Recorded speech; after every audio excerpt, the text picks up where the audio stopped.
বন্ধুরা তোমরা যারা এখনো পার্ট 1 দেখোনি আর পার্ট 1 এর কাহিনীগুলো দেখোনি তো এখনই গিয়ে পার্ট 1 দেখে আসো। তারপর সেই লোকটি বলে, শুধু আমরা তিনজনই জম্বি হইনি, আমি চললাম ভাই, না হলে ওই হাত আমাকেও জম্বি বানিয়ে দেবে আর তুমিও এখান থেকে সরে পড়ো। এই কথা বলে লোকটি সেখান থেকে দৌড়ে চলে যায়। রাইম্যান ভাবলো, যদি আমি সেখানে যাই তাহলে সব জম্বি আমার পিছনে পড়ে যাবে, তার চেয়ে সাইন্টিস্ট ঝটকার কাছে গিয়ে হেলিকপ্টার নিয়ে নেমে পড়ি না কেন। এই ভেবে রাইম্যান হাত দুটোকে আকাশের দিকে তুলে মাকড়সা জালের সাহায্যে ঝটকার দিকে উঠতে শুরু করে। কিছুক্ষণ পর রাইম্যান উড়তে উড়তে ঝটকার ল্যাবের কাছে গিয়ে নেমে পড়ে এবং ল্যাবের কাছে গিয়ে দেখেছে ঝটকা অনেক জোরে জোরে কান্না করতেছে। রাইম্যান সময় নষ্ট না করে তাড়াতাড়ি করে ঝটকার কাছে চলে গেল এবং ঝটকাকে জিজ্ঞেস করলো, বড় ভাই তুমি কান্না করতেছো কেন, কিছু হয়েছে কি? তখন ঝটকা বলে, কি বলবো রাইম্যান তোমাকে, আমি যখন একটি বিপজ্জনক কেমিক্যাল কিনে আমার ল্যাবে ফিরছিলাম, আমার সামনে দিয়ে হেঁটে আসছিল আর একজন লোক, তখনই সেই লোকটি আমাকে ধাক্কা দিল, আমি পড়ে গেলাম এবং আমার সাথে সাথে সেই কেমিক্যালটিও আমার হাত থেকে ছুটে গিয়ে ঠিক তার মাথার উপরে পড়লো আর সেখান থেকে তৈরি হলো সেই বিপজ্জনক প্রাণীটি। তার হাতের পিছনে যেই মস্তিষ্কটা আছে সেটি সেই লোকটিরই।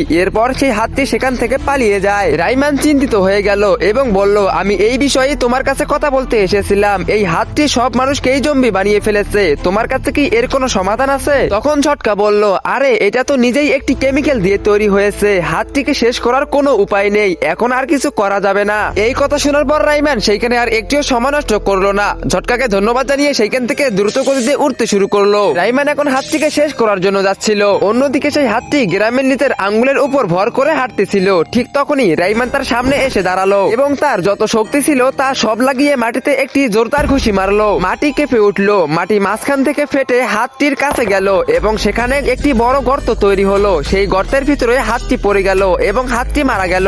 এটা থেকে রাইম্যান একটু খুশি হয়ে গেল। হাতটি মারা যাওয়ার পর সব জম্বি আবারও মানুষে রূপান্তরিত হলো এবং গ্রামটি আবারও শান্ত হয়ে গেল।